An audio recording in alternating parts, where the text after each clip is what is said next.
Hi and welcome to Historymakers TV. I'm Matt Prater. Today we're speaking with Pastor John Lewis, who's a pastoral care consultant with the Australian Christian Churches.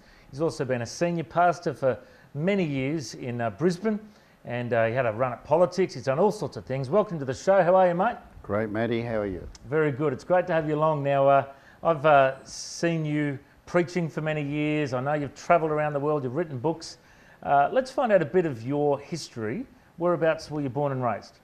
Okay, well, I was born in a place called England. You may have heard of it. We came out here when I was 9 years of age. And my family, my mum and dad were totally unchurched people, never knew anything about Christianity. And one day a couple knocked on the door and invited my mum to go to this meeting that was being held just round the corner. And my mum said, "Oh no, I'm not really that interested, and I've got little children." So the lady said, "Well, look, I'll come and babysit for you if you'd like me to." And my mum, not quick enough, said, "Oh, okay." So anyway, the good news is the lady came in and babysat.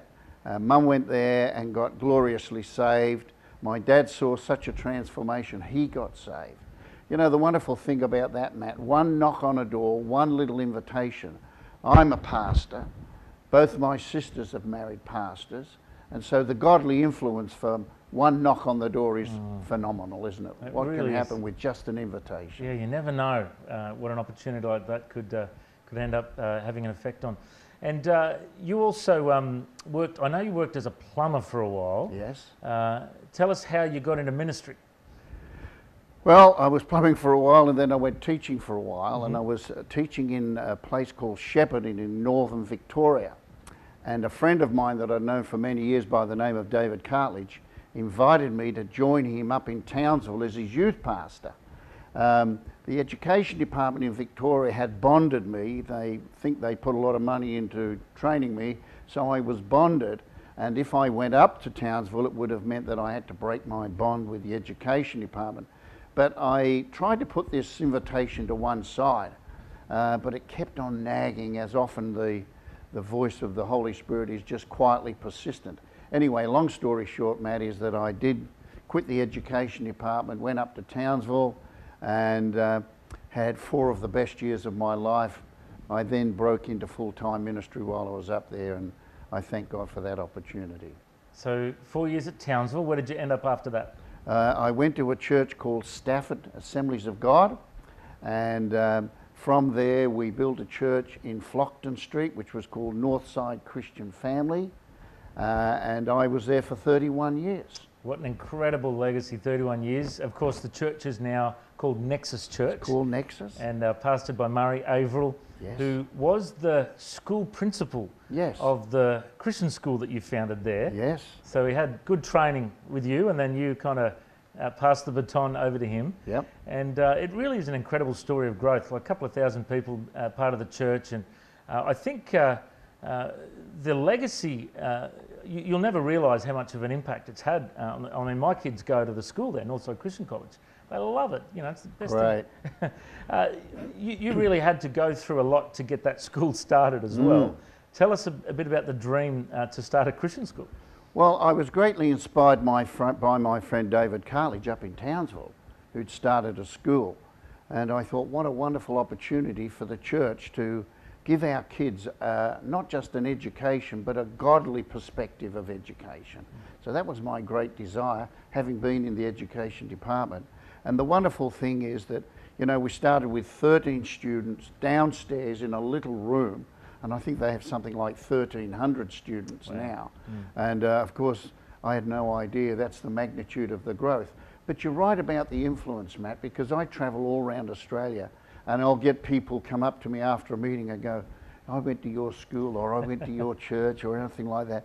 And that's the wonderful legacy you leave behind, that there's kids that have been impacted not only with a good education, but with a godly worldview as well.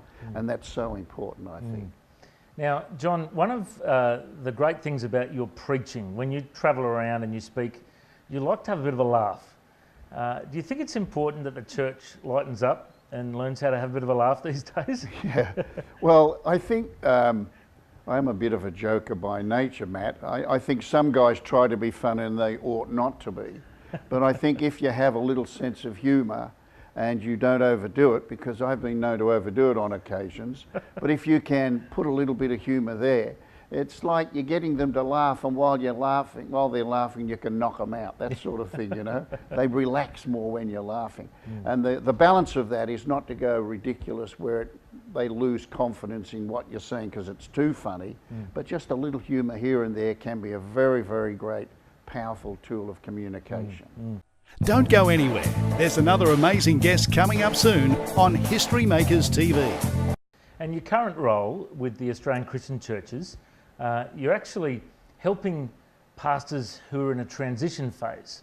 Now, you and I have talked a bit in the past about how a lot of pastors these days get burnt out. A lot of pastors these days have too much pressure on. They're overworked and underpaid. There's all sorts of pressures on pastoring, and you would know after 31 years of pastoring. Tell us some of the practical things that you do helping the pastors that you minister to in your role as pastoral care. I think one of the key things, Matt, is to bring awareness to a pastor of what are the signs of burnout. You know, because if you have a Christian culture that doesn't recognise burnout, well, you're not going to talk about it. And if you're seen as a failure if you have burnout, you're not going to talk about it. So I think to sort of get the statistics across of the high percentage of all pastors that are subject to burnout, to get that across first of all is a relief to them, because a lot of them are burned out, they've run out of steam, they've run out of passion, people are starting to annoy them, and I know all these symptoms myself, and you know, you just feel like if I could get out of here I would. And I think one of the things that we try and tell pastors is, hey, it's perfectly normal to be stressed to the point that you're not coping, and it's perfectly healthy to seek professional help. That's one of the things we do try and get them. Go and seek professional help. See, what we do have, and I think most church denominations would have the same, you'll have a pastor that's in a church for a long time and he's reached his 60s, and he goes, I can't resign now because I'll never get another church at 60. So he'll spend the next 5 or 6 years really, if you don't mind the word, dog paddling. He's not really going anywhere, but he's just filling in time.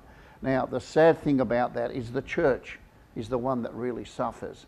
And one of my jobs is to make pastors aware, hey, there's nothing wrong with resigning. There is life after the pastorate. That's my message, the bell I'm trying to ring. There is life after the pastorate. And I've got so many of my friends that have resigned, and now you say to them, do you ever want to go back into the pastorate? They say, thanks, but no thanks. And they don't realise that there is a great life. You can even have great ministry.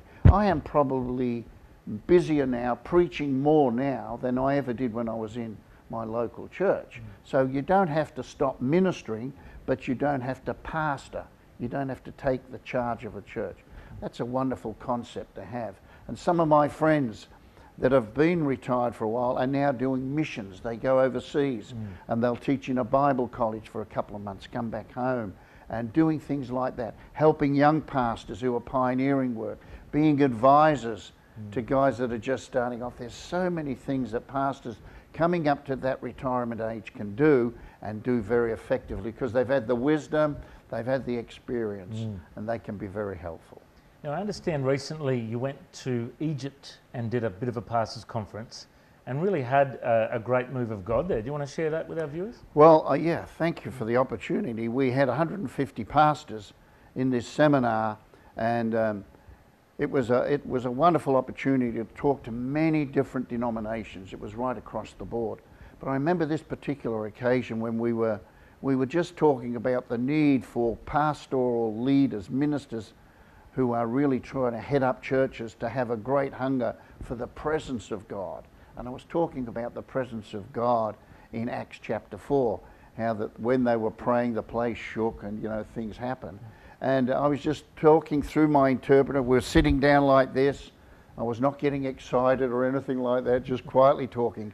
And it's like the presence of God just came in, Matt, to such a point I had to stop talking. I couldn't quite get myself together, and I just sat there looking at my iPad, and then I noticed my interpreter was struggling, and he started to cry, and then I looked over and it was like the Spirit of God was just moving over all these ministers, and they weren't yelling, they weren't making any demonstration other than weeping in the presence of the Lord. Now, some people might call that emotionalism, they might call it all sorts of manipulation, but I can honestly say I wasn't excited. I hadn't thought about anything other than just delivering what I felt was an appropriate word for them, and I put it down to the presence of God coming amongst us. And Matt, that beats all the best preaching in the world when God turns up, and I wish it happened more often, but it was a wonderful experience. Well, it certainly sounds like it was a miracle if you were speechless. It must have been the presence of God there.